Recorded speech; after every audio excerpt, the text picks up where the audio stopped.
कारा में जनन कायिक तथा लैंगिक विधियों से होता है। इसमें अलैंगिक बीजाणुओं का अभाव होता है। कायिक जनन निम्न विधियों द्वारा होता है, जैसे कंदों के द्वारा, एमाइलम स्टार्च के द्वारा, पत्र प्रकलिकाओं या बल्बिल्स के द्वारा, या द्वितीयक प्रथम तंतु या सेकेंडरी प्रोटोनीमा के द्वारा होता है। इन सभी विधियों में थैलस कुछ विशिष्ट प्रकार की अतिवृद्धियां उत्पन्न करता है, जो मातृ थैलस से पृथक होकर नवीन थैलस को जन्म देती है। पहला ट्यूबर्स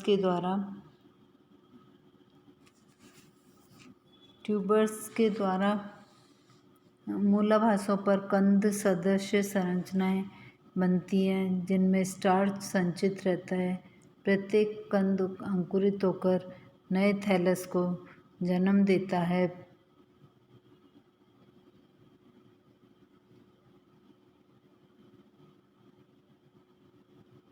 दूसरा है एमाइलम स्टार्च के द्वारा। ये तारे सदृश संरचनाएं होती हैं, जो मुख्य अक्ष की निचली पर्व संधियों पर कोशिकाओं के समुच्चयन से बनती है।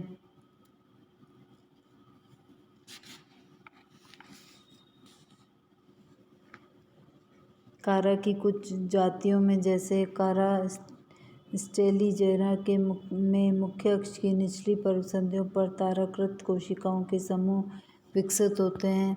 इनकी कोशिकाओं में एमाइलम स्टार्च प्रचुर मात्रा में होता है। मातृ थैलस से अलग होने पर ये कोशिकाएं नए थैलस बनाती है। तीसरा है पत्र प्रकलिकाओं या बल्बिल्स के द्वारा।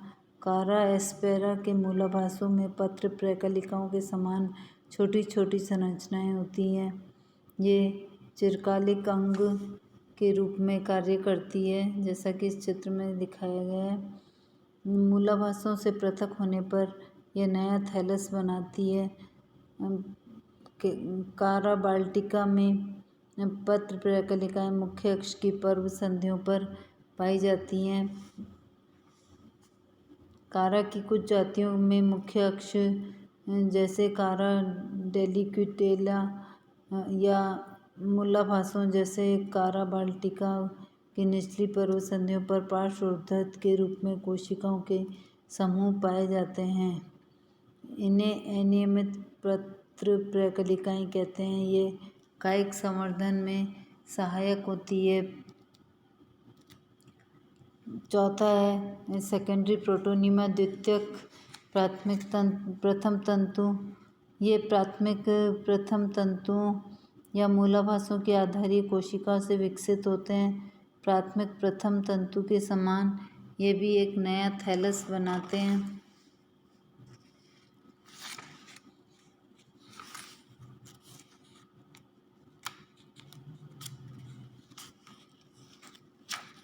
अब ये कारा के लैंगिक जनन है, जो लैंगिक जनन में दर्शाया गया है कि ये जो गोल गोल नीचे दिख रहा है ये लोब्यूल है, और ऊपर जो ये पत्तीनुमा संरचना दिख रहा है ये न्यूक्यूल है। अब इसके लैंगिक जनन के बारे में बताऊंगी मैं। कारा में अत्यंत प्रगत प्रकार का विषम युग्मकी लैंगिक जनन पाया जाता है। इसके जननांग संरचना की दृष्टि से शैवालों में पाए जाने वाले विभिन्न प्रकार के जननांगों में सबसे अधिक जटिल है। नर जननांग पुधानी या ग्लोब्यूल तथा स्त्री जननांग अंडधानी या न्यूक्यूल कहलाते हैं।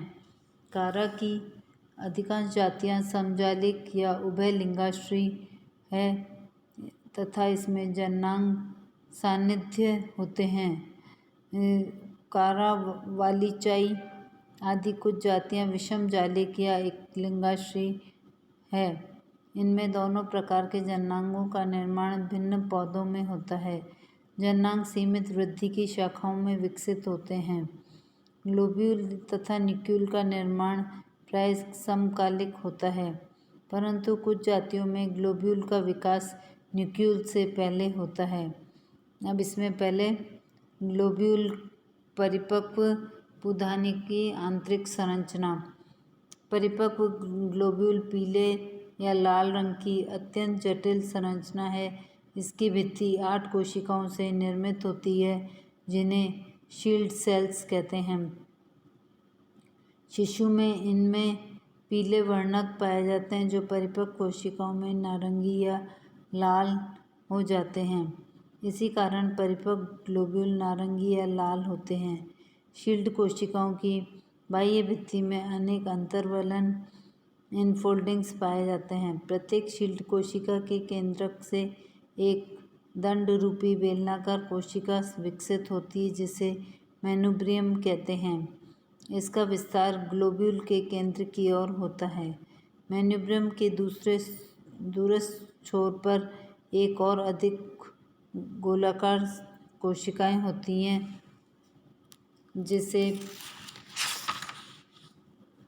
कैपिटुलम कोशिकाएं कहते हैं। इन कोशिकाओं के विभाजन से द्वितीयक कैपिटुलम कोशिकाएं बनती हैं। इन कोशिकाओं के शीर्ष पर पुधानी तंतु या पुमणुजन तंतु होते हैं। इन तंतुओं की प्रत्येक कोशिका से एक पुमणु बनता है। प्रत्येक ग्लोब्यूल में 20,000 से 50,000 तक पुमणु बनते हैं।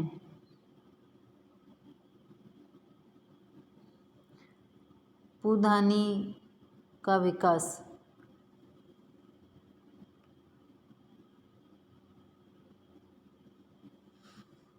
पुधानी या ग्लोब्यूल का विकास सीमित वृद्धि की शाखाओं की पर्व संधियों पर होता है। पर्व संधि की अभ्यक्ष या निचली सतह पर स्थित परिधीय कोशिकाओं में परिणतिक विभाजन से निर्मित 2 कोशिकाओं में से बाह्य संतति कोशिका पुधानी प्रारंभिक के रूप में कार्य करती है तथा भीतर की ओर स्थित संतति कोशिका में पुनः परिणतिक विभाजन होता है जैसा कि इस चित्र में दर्शाया गया है। इस विभाजन से निर्मित 2 कोशिकाओं में से निचली कोशिका पर्व कोशिका के रूप में तथा ऊपरी अर्थात पुधानी प्रारंभिक कोशिका के नीचे स्थित कोशिका पुधानी की आधारी कोशिका बनाती है। पुधानी प्रारंभिक के अनुप्रस्थ विभाजन से एक आधारीय वृंत कोशिका तथा अंतस्थ पुधानी मात्र कोशिका बनती है जैसा कि इस चित्र में दर्शाया गया है। ए और बी में वृंत कोशिका विभाजित नहीं होती है जबकि पुधानी मात्र कोशिका आमाप में वृद्धि के पश्चात 2 उद्रक विभाजनों द्वारा 4 कोशिकाएं बनाती हैं। ये कोशिकाएं चतुर्भुजीय रूप में व्यवस्थित रहती हैं। इसके पश्चात ये चारों कोशिकाएं पुनः अनुप्रस्थ भित्ति द्वारा विभाजित होकर 8 कोशिकाएं बनाती हैं। इसे अष्टांक अवस्था या ऑक्टेंट स्टेज कहते हैं। चित्र 9 का ई में इसमें 8 सेल्ड है। अष्टांग की सभी कोशिकाओं में से एक परिणतिक विभाजन होता है जिसके फलस्वरूप 8 कोशिकाओं की 2 परतों का निर्माण होता है। अब बाह्य या अंत परत की 8 कोशिकाओं में पुनः परिणतिक विभाजन होते हैं। इस प्रकार 3 अरीय परतें बनती हैं।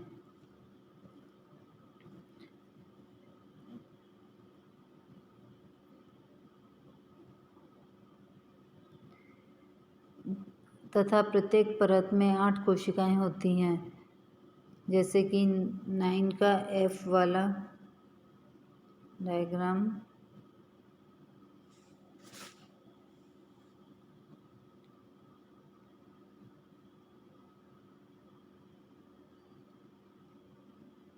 बाह्य परतों की 8 कोशिकाएं रूपांतरित होकर 8 शील्ड सेल्स बनाती है। मध्य परत की 8 कोशिकाएं दीर्घित होकर पुधानी के केंद्र की ओर अग्रसरित होती हैं। ये रूपांतरित होकर 8 दंड रूपी मैनुब्रियल कोशिकाएं बनाती हैं। भीतर परत की 8 कोशिकाएं जो मैनुब्रियल कोशिकाएं के शीर्ष पर स्थित होती हैं 8 प्राथमिक कैपिटुलम कोशिकाएं बनाती हैं। प्रत्येक प्राथमिक कैपिटुलम कोशिका विभाजित होकर 6 द्वितीयक कैपिटुलम कोशिकाएं बनाती हैं। चित्र का 9 का H और I।